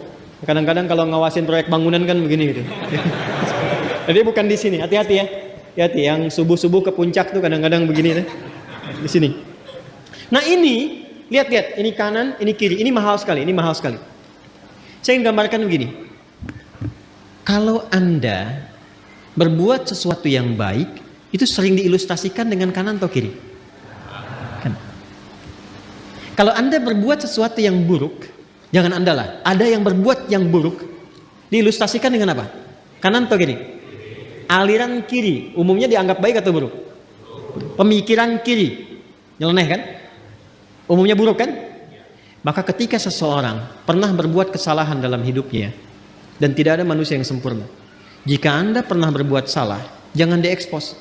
Segera tutup dengan yang kanan, tutup dengan kebaikan.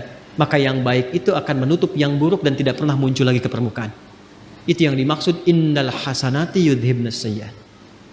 Jadi bukan dibikin status, bukan dibuka, bukan diobral. Nggak nyangka ya. Itu udah nyangka. Itu udah nyangka. Ya. Saya tidak Ustaz. Bagus. Tidak seperti ibu itu tuh Ustaz. Dia mah kalau tutup, segera tutup. Itu yang dimaksud innal hasanati yudhibnas sayyi'at. Makanya ketika kita sudah tutup begini, kita mengakui sama Allah saja. Ini yang dimaksud perkataan Nabi Ya'qub, innama ashku bathi wa huzni ila.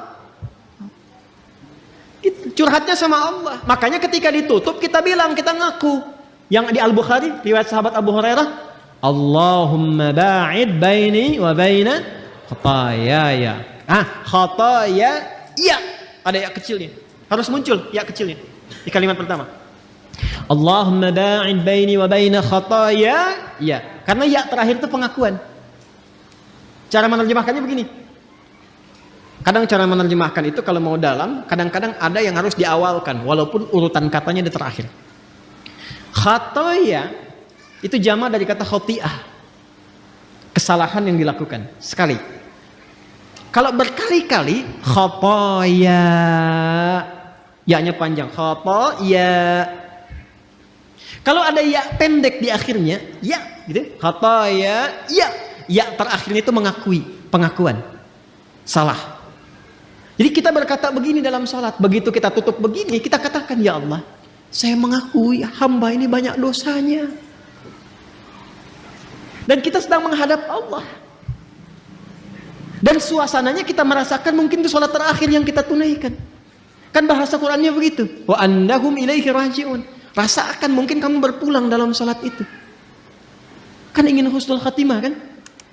Makanya kita katakan, ya Allah, aku ini hamba merasa banyak dosa. Sebelum sholat, mata salah lihat, lisan salah bicara, akal salah berpikir, sampai kaki salah melangkah. Tapi masih berani kita untuk bersujud kepada Allah. Makanya kita minta ampunan. Datang kita mengatakan, hamba mengakui banyak salah ya Allah. Tapi Engkau itu maha pemaaf, maha pengampun. Maka hamba mohon, makanya pakai Allahumma. Allahumma itu ada ketawaduan di situ dan penuh harap. Ya, itu yang dimaksud Quran surah 7 ayat 205 itu. Wadhkur rabbaka fi nafsika tadarruan wa khifatan wa dunal jahri minal qaul. Kita mengharap, ya Allah, hamba mengakui banyak salah, banyak dosanya, namun Engkau yang maha pengampun, pemaaf yang tanpa batas pemaafanmu. Mohon jauhkan antara hamba dan kesalahan-kesalahan hamba di akhirat nanti sejauh timur dan barat yang tidak pernah tampak. Hamba nggak pengen lihat lagi. Karena di akhirat sekecil apapun ditampakkan. Wa may ya'mal mithqala dzarratin syarran yarah. Kebaikan ditampakkan, keburukan pun tampak. Nah, kita tuh gak ingin lihat lagi itu. Sekarang ditutupi pun segelintir orang gak lihat. Tapi di akhirat diviralkan ke semua penghuni langit dan bumi. Makanya kalau gak diperbaiki sekarang, mesti hati-hati. Cepat taubat dari sekarang. Untuk kita semua. Sebab kalau sudah alamnya berpindah, viralnya itu semua tahu. Oh, Adi Hidayat tuh begitu rupanya. Kelihatannya begini-begini, ternyata begitu. Begini begitu, begini begitu. Kelihatan beda, lain. Nah, kita nggak pengen itu tampak. Makanya pakai alif ba'id, ada pakai tasydid ba'id. Ba'id sa'ni. Jam itu tolong jauhkan dariku. Pakai tasydid, artinya jauhkan tapi masih kelihatan. Tapi kalau ba'id, jauhkan sejauh-jauhnya.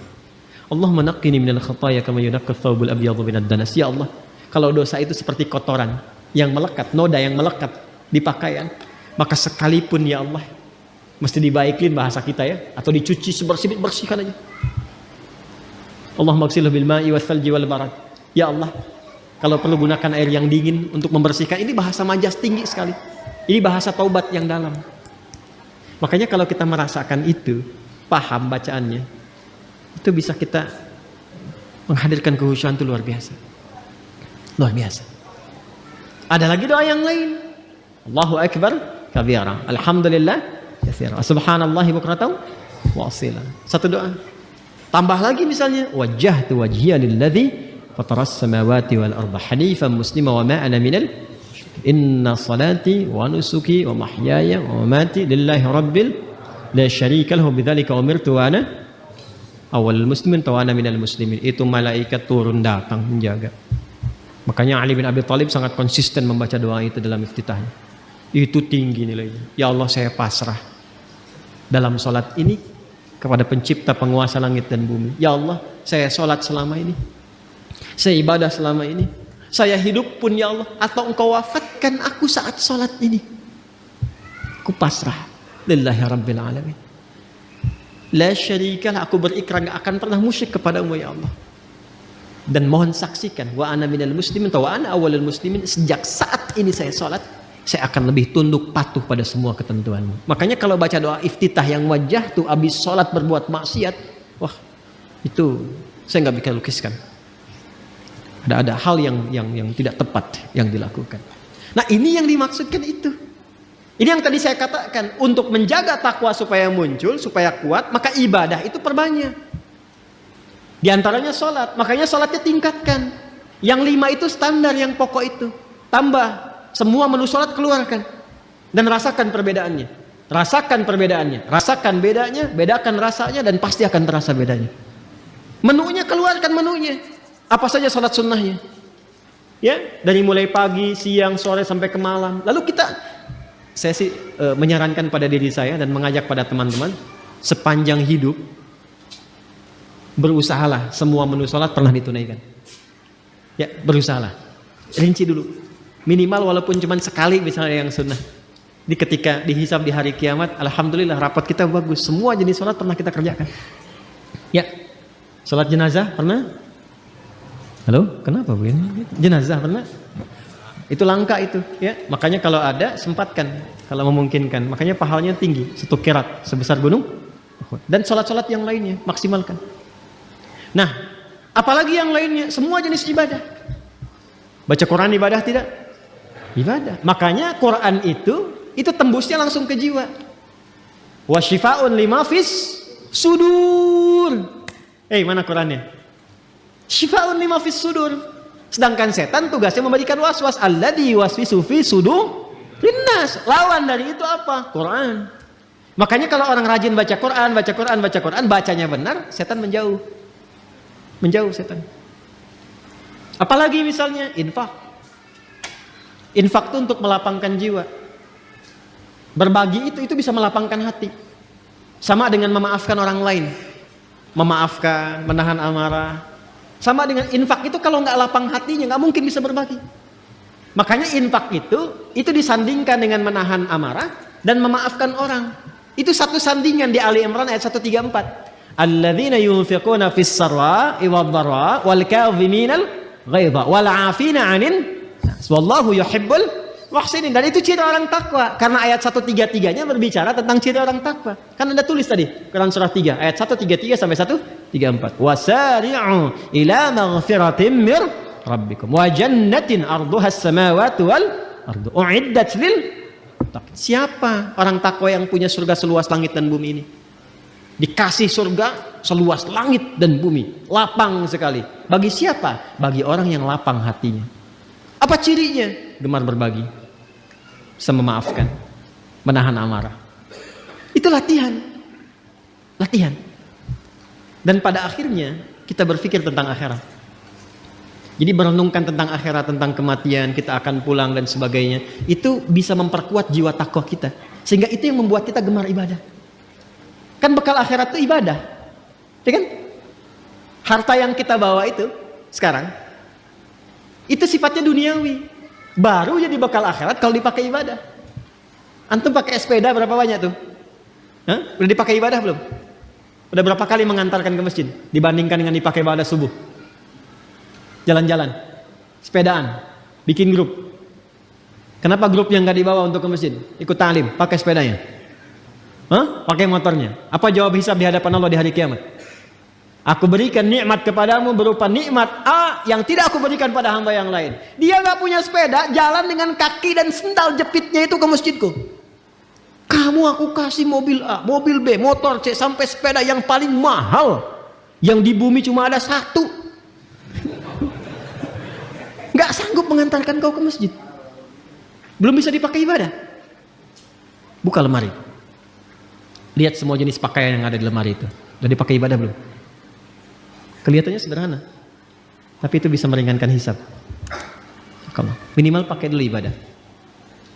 Ya, saya mencoba membiasakan begitu. Jadi kalau ada apapun itu, baju, walaupun cuma kaos, pakai, tutup lagi, pakai sholat dulu. Jadi ketika ditanya ya di hidayat, ada nikmatku di hari, ya Allah engkau maha mengetahui ya Allah. Mulut kan dikunci, bajunya bicara. Dan dia bersaksi, aku pertama kali dipakai ya Allah, sholat.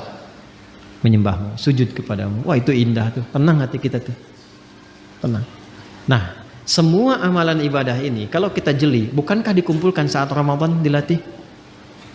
Sholat meningkat kan? Ya kan? Infak meningkat kan? Terus kita menahan amarah kan? Berusaha memaafkan orang lain kan? Lebih banyak ingat akhiratnya? Banyak menghatamkan Qurannya? Apa tujuannya? La'allakum tattaqun. Supaya sifat-sifat kebaikan di jiwa takwa itu muncul. Nah sekarang, malam ini tinggal kita evaluasi diri. Apakah pancaran-pancaran itu sudah keluar dari ekspresi tubuh kita dari ujung kepala sampai ujung kaki? Itu yang dijaga, dimaksimalkan sampai kita berpulang. Bila kita mampu berlatih itu, yang pertama Allah berikan ke dalam jiwa tanda-tanda mendapatkan perubahan itu, tanda-tandanya pertama diberikan ketenangan dulu. Ketenangan. Makanya kata sodrun itu dilekatkan dengan insyirah, syarah. Syarah itu lapang, tenang, nyaman. Nabi ketika mendapatkan ketenangan turun Quran surah Al-Insyirah. Surah 95 itu kan? 94, 95 At-Tin. Ya. Alam nashrah laka sadra. Itu kan sadrun. Ya, alam nashrah laka. Bukankah sudah kami lapangkan keadaan jiwamu ya Muhammad sallallahu alaihi wasallam? Makanya bedanya Nabi Muhammad dengan Nabi Musa digambarkan di Quran. Lapang Nabi Muhammad lebih lapang. Nabi Musa itu sebelum berdakwah ke Firaun, doa dulu. Rabbi syrahli sadri. Qala rabbi syrahli. Quran surah apa? Thaha. Ayat berapa? 25. Kan? Qala rabbi syrahli sadri. Wa yassir li amri. Wahlul 'uqdatam lisani yafqahu. Ya Allah lapangkan hatiku supaya kalau dicaci maki Firaun karena hatinya lapang enggak banyak berefek. Sebab kalau berefek sedikit saja Nabi Musa tersinggung keluar kata-kata jadi karena beliau nabi. Firaun ya Allah keterlaluan nih. Wafatkan aja sekarang, wafat. Hikmah nggak tampak. Ya. Jadi beliau berdoa, Rabbi syrahli sadri. Berdoa dikabulkan. Nabi Muhammad nggak minta turun ayat Alam nashrah laka sadri. Nabi Musa berdoa, wa yassirli amri. Dikabulkan. Nabi Muhammad nggak minta turun ayat wa nuyassiruka lil yusra. Wa yassirli amri wa nuyassiruka lil yusra. Itulah keindahannya. Nah itu diwariskan kepada kita ajaran-ajaran itu. Karena itu beruntung umat Nabi Muhammad itu. Dan alhamdulillah, saya kalau melihat karakteristik di Indonesia itu Masya Allah. Bakat-bakat kemuliaannya itu tinggi. Bakat baiknya ada. Tinggal peningkatannya dan penempatannya dengan cara yang benar. Ya, di luar itu hujan besar, banjir, bisa banyak gelisah. Di Jepang itu banjir bisa bunuh diri.